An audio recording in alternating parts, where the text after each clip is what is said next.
festival Cinefem Fest, il vient pour remplir un vide. C'est-à-dire qu'on a eu une série de festivals qui se focalisent sur la femme et le cinéma. Nous, étant des féministes, on s'est dit qu'on allait s'approprier le film comme outil d'éducation populaire, outil de communication, outil de divertissement, dans le sens de edutainment, éduquer tout en se divertissant. Et utiliser les films pour sensibiliser, pour nous divertir, mais aussi pour célébrer les femmes qui nous ont précédés, qui ont produit des films à contenu féministe. Tu n'es plus un miroir brisé. Tu es Khady Sylla, la fille de l'eau, cinéaste, romancière, génialissime, jamais égalée. Reçois à Khady ces 2 poèmes que j'ai écrits sur toi alors que je n'avais que 17 ans. Et reste à Gorée avec nous ces 3 jours, car nous avons tous besoin de toi. À Khady, tes cheveux, auréole solaire, ton roman, douceur et pureté, toutes les blessures se refermeront lorsque la pluie tombera. Ce sont des femmes très très importantes dans l'écriture, dans le cinéma africain, du monde, mais aussi sénégalais.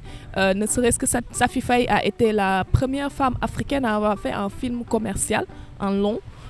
Et c'est très très remarquable de se rendre compte aujourd'hui que leur film ou leur cinéma a imprégné et a laissé des traces encore très très visibles chez la nouvelle génération. De même, Khady Sylla, son cinéma est très très fort, très intime, mais aussi cela nous pousse à nous regarder et à nous voir. Et donc cela faisait absolument sens de pouvoir convoquer leurs œuvres ici. Comme vous le savez, on a commencé par des revues de films, on regardait leurs films, on allait à la rencontre de leurs œuvres et puis on faisait des textes en français et en anglais. Et très souvent, le retour que nous recevions des amis, mais aussi de l'audience de manière générale, c'était que les films ont l'air chouettes, seulement on n'a pas l'opportunité de les regarder. Donc cela pose la grande question de la distribution du cinéma africain, qui est une problématique très très sérieuse, mais cela touche encore plus les films faits par les femmes. Et ici, en l'occurrence, Safi Faye et Khady Sylla, qui sont des figures très très importantes, qui ont contribué à écrire ce cinéma africain-là. Aujourd'hui, de la même manière que nous célébrons Ousmane Sembène, un géant, on devrait aussi, et c'est ce que nous avons essayé de faire ici, de célébrer les géantes, les pionnières, en commençant par Safi Faye et Khady Sylla. Prendre un moment, leur rendre hommage, les célébrer. Le thème du festival de cette année, c'est héritage, dans le sens où ces 2 femmes pionnières ne sont plus avec nous. Elles sont toutes les 2 disparues. On aurait pu parler de transmission si elles étaient toujours vivantes. Mais là, c'est nous qui nous approprions le message qu'elles ont eu, qu'elles nous ont laissé, dans le sens de continuer la transmission. Comment Tata Annette Mbaye Derneville et les femmes de sa génération, les femmes de la génération de Safi Faye, de Khady Sylla, l'empreinte qu'elles ont sur la culture, sur le cinéma. Et nous nous sommes demandé qu'est-ce qui s'est passé entre-temps pour qu'il y ait une cassure et que maintenant les générations nouvelles ne s'imprègnent pas trop de l'œuvre de ces grandes figures-là. Khady Sylla disait le cinéma est un art.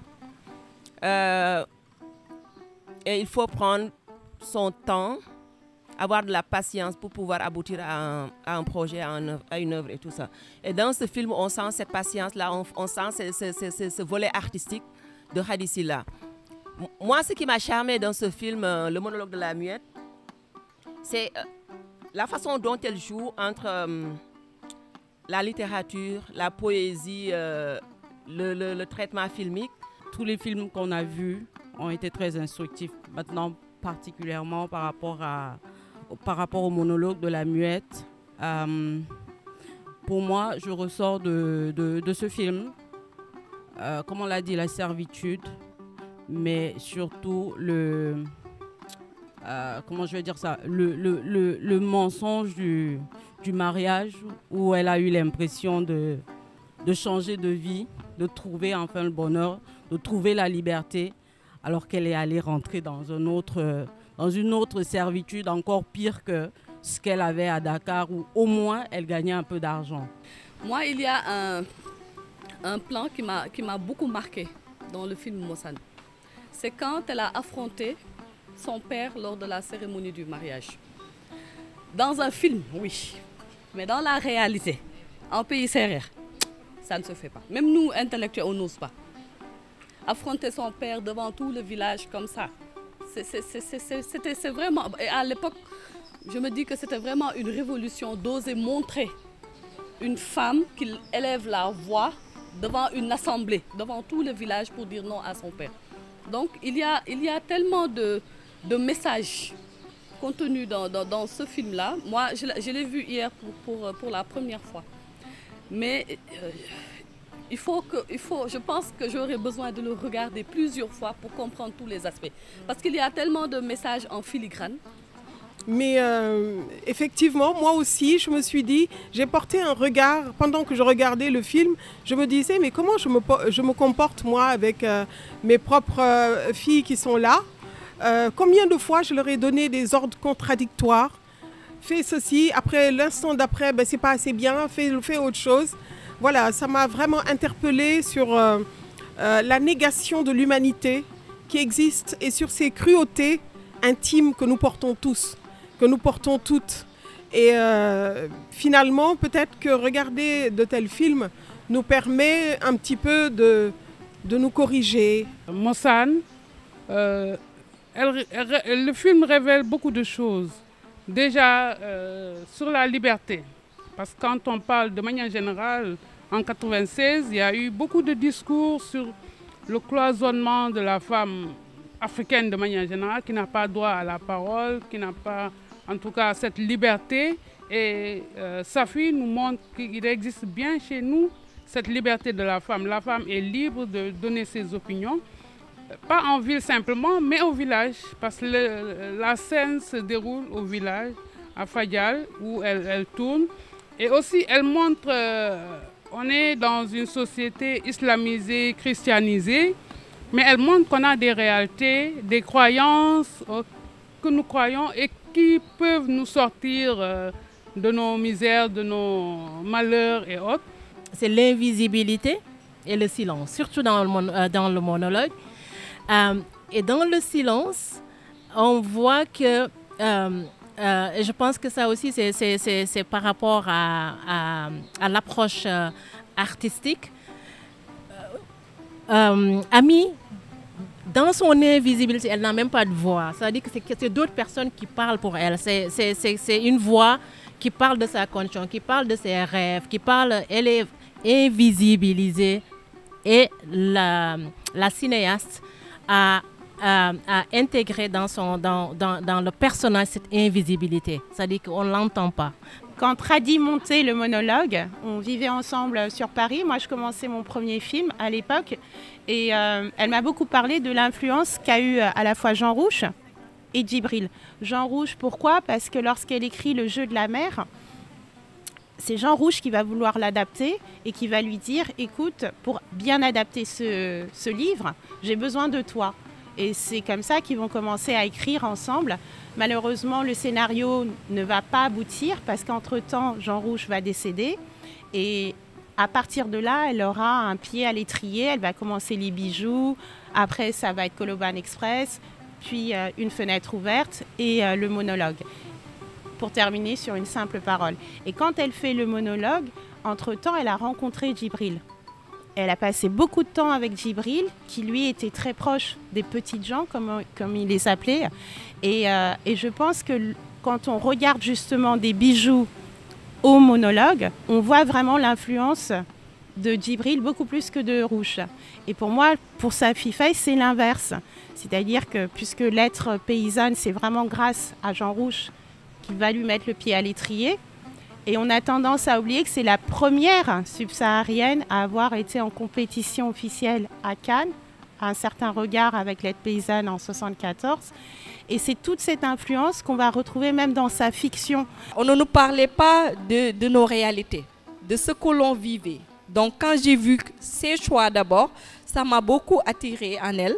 Et quand je l'ai interviewée en 2018, j'étais très ravie d'abord et privilégiée même d'avoir cette conversation avec elle. Et j'ai beaucoup appris par rapport au choix qu'elle a dû faire pendant sa vie pour pouvoir mener ce combat.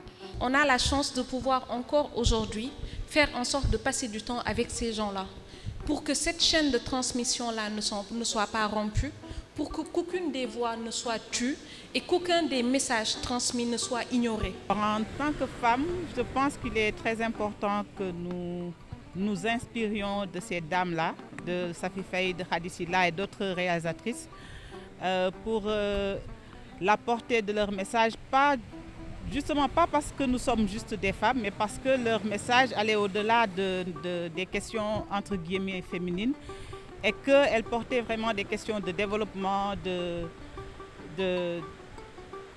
d'épanouissement de l'être humain dans son intégralité.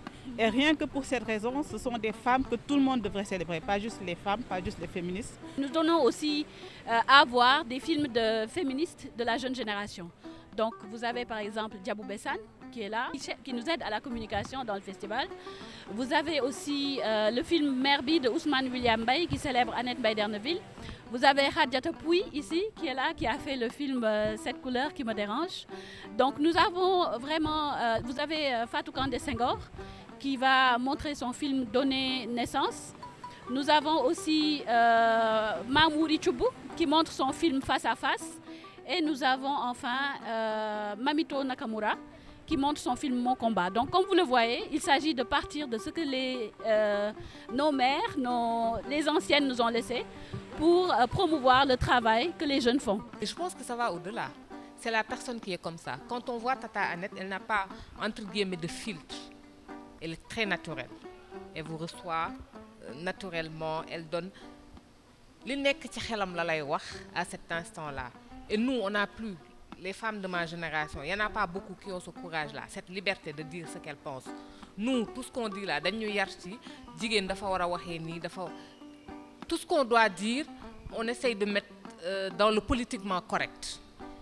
Et c'est ce que j'aime chez les femmes de sa génération. On est extrêmement contente et satisfaite de l'engagement que le public, mais aussi nos participantes, nos 30 participantes, toutes les personnes en fait qui ont cru en ce projet et qui ont bien voulu répondre présentes et être là avec nous. Donc ne serait-ce que cela, ne serait juste que le fait de faire nos petites affiches, notre petite communication et d'avoir un public qui est venu, d'avoir invité des personnes qui ont accepté de prendre le week-end et de venir à Gorée, rester avec nous et de faire cette expérience-là ensemble. Je trouve que cela c'est énorme et donc gratitude et reconnaissance.